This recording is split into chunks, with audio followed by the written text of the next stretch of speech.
Hey everyone, it's Updog here, and we got another Raid Shadow Legends video for you.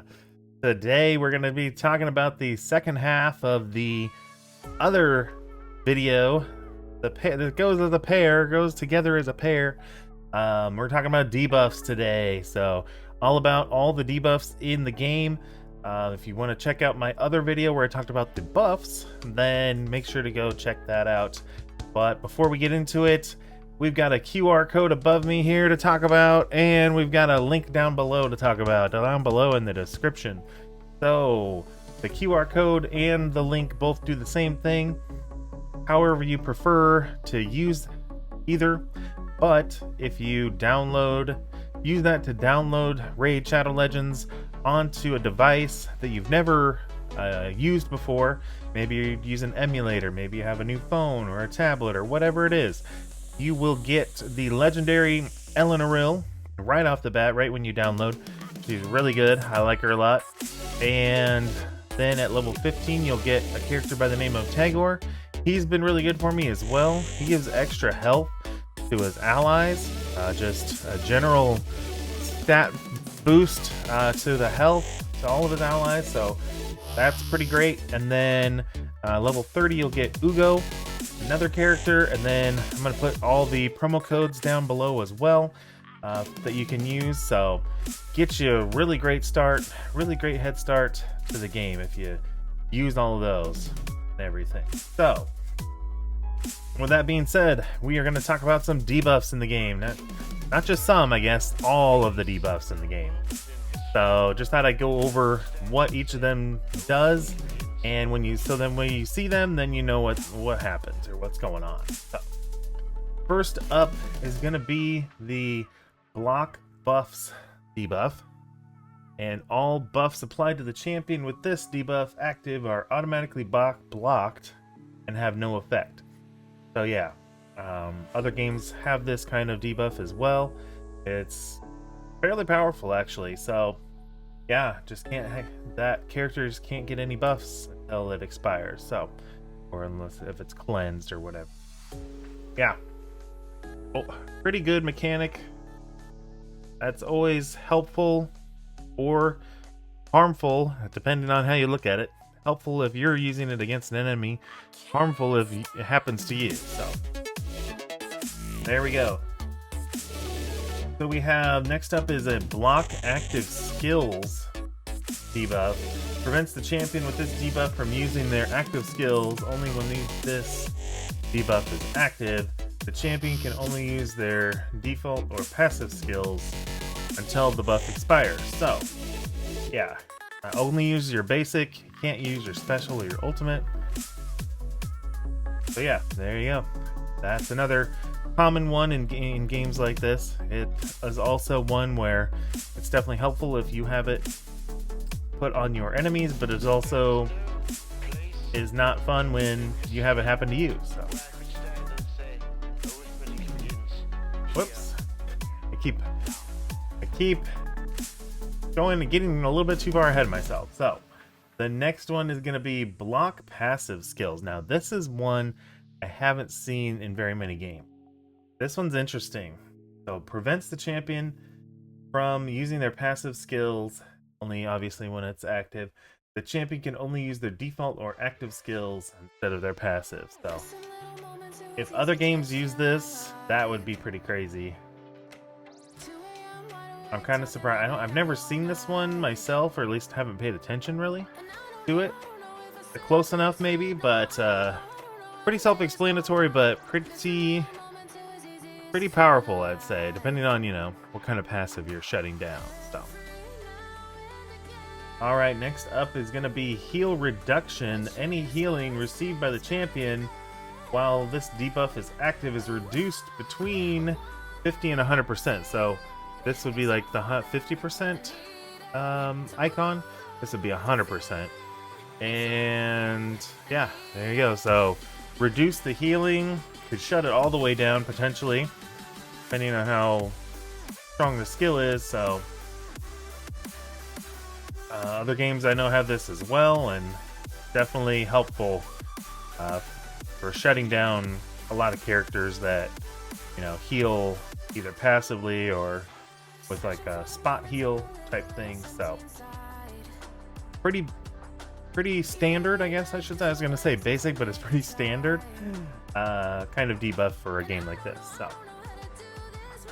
then we have block revive, another one fairly self-explanatory. Basically, the character is not able to revive if they end up dying, and they do have a revive chance, or whatever the case may be. So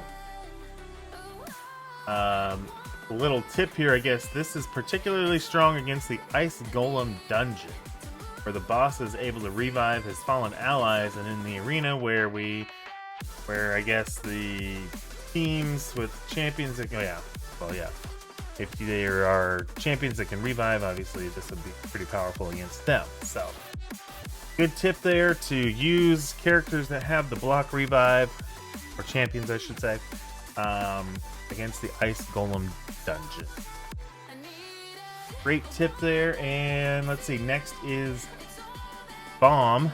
So when this debuff is placed, it is seen as a countdown. When this debuff expires, the champion suffers direct damage that ignores their defense value.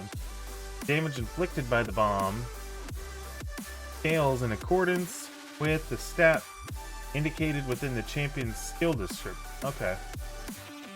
That's pretty cool. They kind of associate the damage based on how much their skill is at. So that's kind of cool. It's kind of like a spike mechanic. I think we talked about that in the buff video, so again, make sure to check that one out. Alright, next up is going to be decreased accuracy. So accuracy is a little bit different in Raid versus other games I've played. Accuracy is basically what they use to determine if you land a debuff or not. So if your accuracy is higher than the other enemy champion's resistance, then you have a 99.9% chance to land it. I think there is always that 1.01% chance that you don't land it. That's just part of the RNG of the game. But yeah, that's what accuracy is all about. So when we're going to decrease accuracy, basically we're either decreasing by 25 or 50%, and that's just going to make it harder for that enemy, or maybe yourself if you get it applied to you, your team or whatever, your champion, just be harder for them to apply debuffs in general. Next up is going to be decrease attack. So pretty standard again for games like this, Hero Collectors. Just going to decrease the attack by 25 or 50%. And yeah, other than that, yeah, either your characters or the enemy characters are going to not attack as strong as they would if they didn't have it. And then I guess to go along with that, we have the decreased defense. So again, it'll weaken the enemies or weaken yourself if you get it applied to you. So it'll be easier for whatever champion has it applied to them to, they would end up losing their health a lot quicker with this debuff on them. So then we have decreased speed. Again, pretty self-explanatory, but speed is the name of the game in a Hero Collector turn-based strategy or turn-based combat game. So definitely want to try to avoid if it's something going against your own champions. Want to avoid the decreased speed, but always a good thing to use against your enemies. This is the next one is pretty interesting. I want to see how they describe it versus we also have stun in Raid Shadow Legends. So I want to see what the difference is between freeze and stun. So freeze is, let's see, when this debuff is applied, the affected champion's unable to move until the debuff expires. Champions receive 75% of normal damage while under this debuff. Cooldowns do not refresh while affected champions. So, okay, so I guess if they are called to attack or assist or maybe a mind control type thing, then they only get 75% of their damage. So we'll see here in a minute what it says for stun, and I'll talk about that here in a second. Or, compare them and see how each of them are different.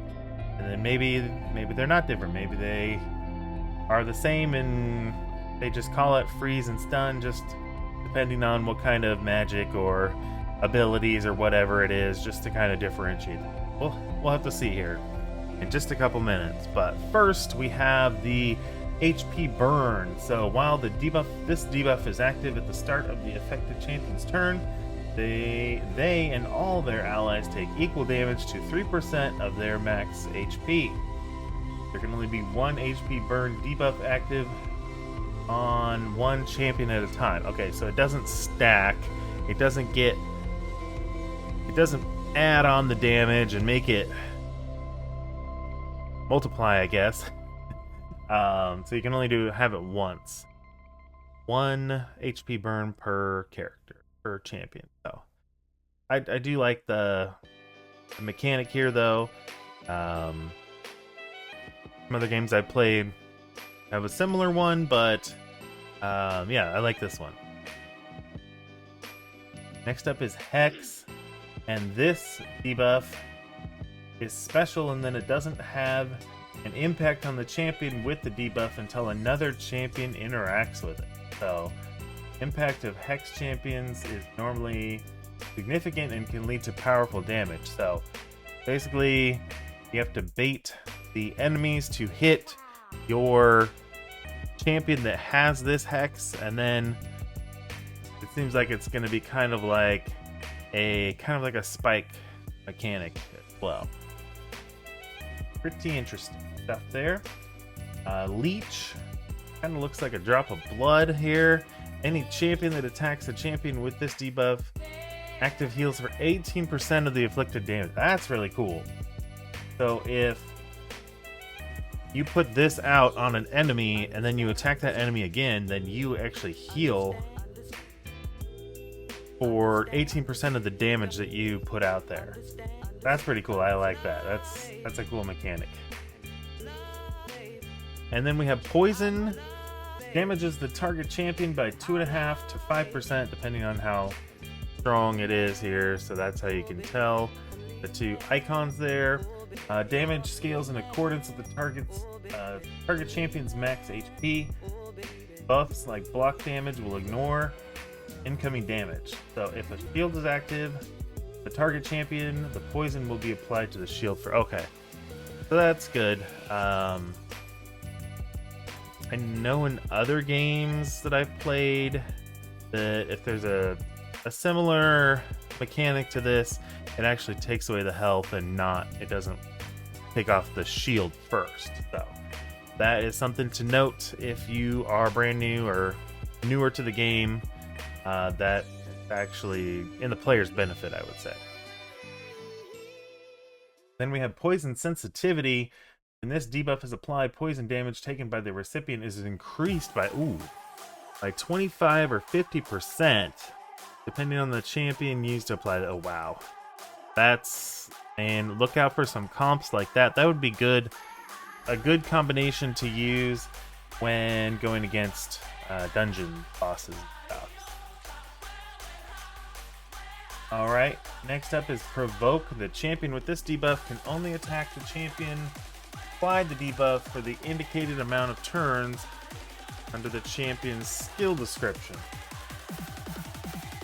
Only the default skill will be used throughout the duration. Interesting. Okay, so let's break this down a little bit. A champion with this debuff only attack... Okay, so you attack an enemy, put this debuff out there. That enemy can only attack the person who put that debuff on them. So it's kind of like a taunt, but a little bit more involved. And then only the default skill will be used by that champion that has provoke here. So instead of using their bigger abilities, they just use their basics. I like that one. That's a good mechanic too. That's pretty cool. Oh, I guess we have a third one that I would assume is similar. They're all really closely related. So we have stun, we have freeze, and we have sleep. So sleep happens when the champion, let's see, when the champion with this debuff is applied is unable to act and take their turn until the debuff expires. Cooldowns are not refreshed while sleep is active. Okay, so that's good. That's something definitely important you need to remember, is you won't get that extra ability energy if you are asleep or your champion is asleep. So if a champion is attacked while asleep, that attack will wake them up and their turn meter will continue as if they had never been asleep. So okay, that's a cool part to that mechanic there, that debuff. So if you hit them, then they wake up. So more realistic representation, I guess, of sleep. So that's pretty cool. There we go. Now we got stun. So the champion with this debuff is unable to act, take their turn until the debuff expires. Cooldowns are not refreshed while this debuff is active. So the whole not gaining ability energy still carries over to this one, but if they get hit, they won't wake up. So that's what sleep is all about. Now let's compare that to frozen. So I guess, yeah, really the only difference here is going to be just freeze. I guess they could potentially attack if it's like an assist or a mind control or something like that, but it's looks like stun and freeze are basically the same thing. Freeze, you get a little less damage, but with stun you can't attack or mind control, like do any mind control or anything like that. So I don't know, it's kind of weird that they have those two differentiated a little bit, but it is what it is. I think it's more mainly to be kind of matching up with kind of whatever magic or whatever kind of abilities they have. Like if somebody has more of ice abilities, then they'll freeze. If somebody has more maybe like electricity, lightning kind of stuff, then maybe they'll use like a stun or something like that. Or maybe there's a physical type. I think it's force, the force class, more of the physical attacking. Maybe that, that would be a stun too. So next up is going to be weaken. This debuff is applied. When this debuff is applied, the champion that has this receives increased damage by 15 to 25%. So I guess it's like a minor version of the defense, the decreased defense here. So decreased defense is 30 to 60%. This weaken is only 15 to 25%. So yeah, definitely a weaker version, pun intended by the way, of the defense. Decreased defense, my bad. Decreased defense. A little bit of a mouthful there, but so next we have Fear and True Fear. When the Fear debuff is applied, the enemy champion will have 50% chance on their turn to skip their turn without their ability activating. Oh, that is cool. I like that a lot. That might be my favorite one yet. And then True Fear, an enhanced version of Fear. When an enemy with True Fear attempts to use a skill, there's a 50% chance skill not activating. And if successful, that skill will also go on cooldown. Oh, True Fear. Okay, so basically the skill will miss, and then okay, so if the skill doesn't miss and they go ahead and attack, then it'll go on cool. I'm not sure where they have to say the attack will go, or skill will go down cooldown. I mean, obviously that's pretty apparent, I would think. Kind of weird way to word it, but I like the whole mechanic way about how this works. So skipping their turn is really cool. And then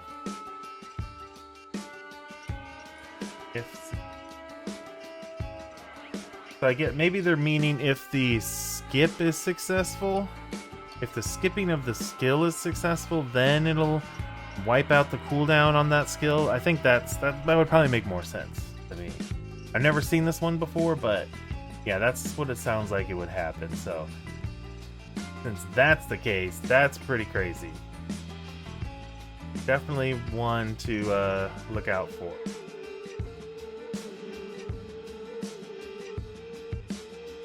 Alright, so we are getting towards the end here. Next up is decrease critical damage and then decrease crit rate. So pretty self-explanatory. I don't know why they have so much wording here going on, but it's either 15 or 25% for the crit damage reduction, and then 15 or 30% on the crit rate reduction. Pretty self-explanatory again, like I said. And then one last thing, we have petrification. So when placed, it removes all debuffs from the target champion and blocks any other buffs from being applied while the debuff is active. Enemies under petrification will skip their turn, and their skill cooldown will remain the same while the debuff is active. Additionally, damage is reduced by 60% for petrified enemies, except for damage dealt by bombs, which is increased by 30%. Ooh, wow. That's quite the mechanic there. That's very interesting. So let me know down in the comments what kind of combinations that you like to use or you've seen on certain debuffs that you've put out on enemies. What's been working well for you. But until next time, make sure you download with that QR code up above or the link down below to get all those goodies. And until then, until the next video, we will see you around. And thanks for watching. I really appreciate it.